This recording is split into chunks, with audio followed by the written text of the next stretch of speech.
Quran müəllimi, Quran bülbülü, məscidin ədəbindən danışırıq. Məncə daha çox danışmağa sizin də haqqınız var. Siz çünki uzun müddət Heydər məscidində çalışdınız, Ulu Öndərimizin adını daşıyan. Neçə il çalışdınız?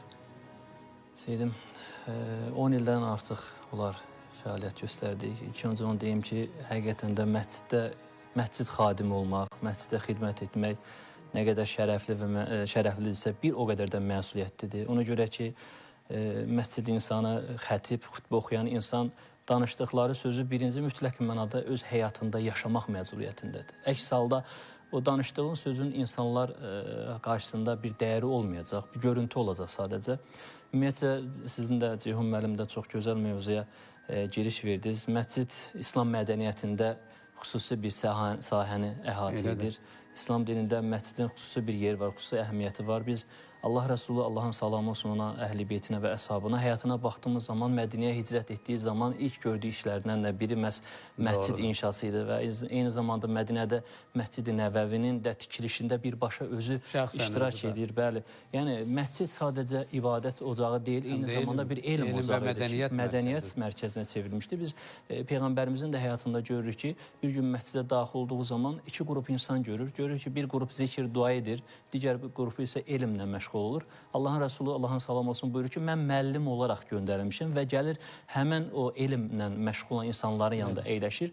Biraz öncə siz də, dəyərli Ceyhun müəllim də məscid ədəbindən bəhs etdi. Həqiqətən də hər bir şeyin bir ədəbi olduğu kimi məscidin də bir ədəbi var. Quran-Kərimin Əraf surəsinin 31-ci ayəsində Rəbbimiz buyurur ki, ey Adəm övladı, məscidə getdiyiniz zaman gözəl şəkildə geyinin, gözəl geyimlərinizdən istifadə edin. Yəni insan bəli, işarə edir, bəli. Elə Ceyhun müəllim mənim üçün bir xatırlatma elədi.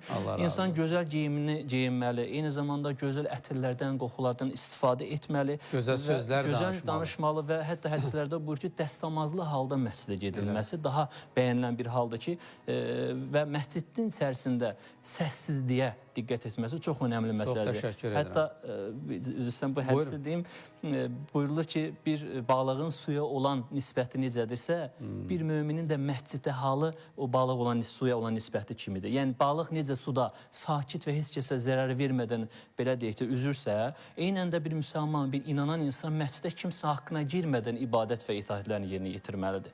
Həzrət Əleyhisselamın gözəl bir hədisi icazənizlə qeyd edim. Həzrət Əleyhisselam buyurur ki, mən məsciddə oturmağı cənnətdə oturmaqdan üstün seçirəm. Niyə? Çünki cənnətdə oturmaq mənim istəyimdir. Ancaq məsciddə oturmağım isə Allahın məndən istədiyi. Çox ibrətli oldum. Təşəkkür edirəm. Bax, ona görə sizi dəvət edirik. Həm də zahiri, batini bir olan